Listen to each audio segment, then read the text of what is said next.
என்னிடத்திலே ஓடி வந்து மாமா என்று சொன்ன உடனே மருமகனே நான் இருக்கிறேன் என்று சொல்வாயே, நீ மாண்டு விட்டாயா மாமா?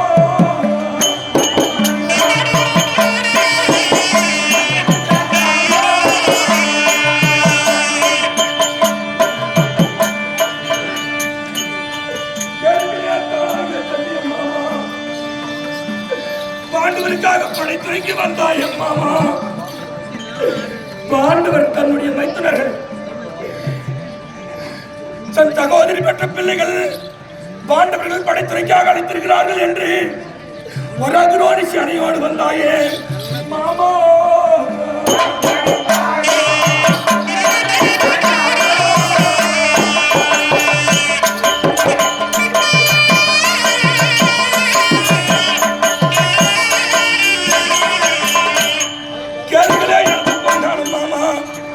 அப்படி ஒரு அக்ரோனிசி அணையோடு வந்து அங்கிருந்து வந்த களைப்பிலே தண்ணீர் பந்தல் இருப்பதை பார்த்தாய். சியானா சைனங்களை எல்லாம் அழைத்து, இது தர்மனுடைய தண்ணீர் பந்தல், எல்லாரும் தண்ணீர் சாப்பிடலாம், நீர்மோர் சாப்பிடலாம் சாப்பிட்டாள். சாப்பிட்டு தாகம் தீர்ந்த பிறகு பார்த்தால் மேலப்படுகிறது துரியோதனனின் தர்ம தண்ணீர் பந்தல். அது அவசரத்தில் பார்க்கல எங்க மாம தர்ம தண்ணீர் பந்தல் நினைச்சாரு. துரியோதனன் தர்ம தண்ணீர் பந்தல் அப்படி என்பதை பார்த்து, ஐயோ மச்சாம இருக்காங்க, நம்ம வந்தமே சரி இவனும் மச்சான் தானே, உண்டை வீட்டுக்கு ரெண்டகம் செய்யக்கூடாது, படைத்துறைக்கு வந்துட்டோம், துரியோதன இடத்திலே வருஷம் முன்னேறுமாறு அடைந்து விட்டோம் அப்படி என்று சொல்லி ஒரு அக்ரோனிசி அணையோடு என்னிடத்திலே வந்து சேர்ந்தாய மாமா.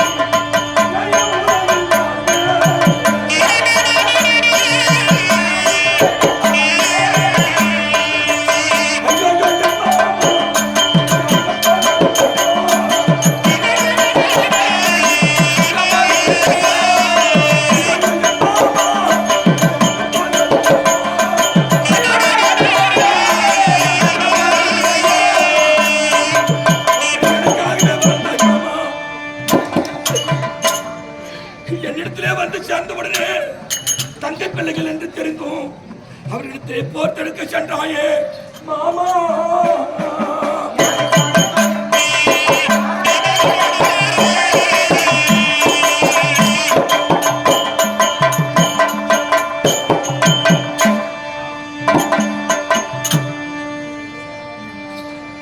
என் மாமன் சல்லிய மாமன் வாழ்ந்து விட்டான்.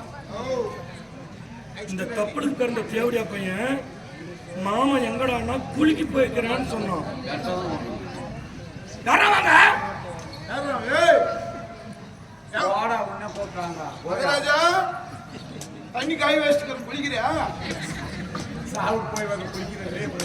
மாமா எங்கடா?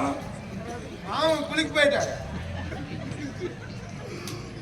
மாமா குளிக்கு போயிட்டாரா?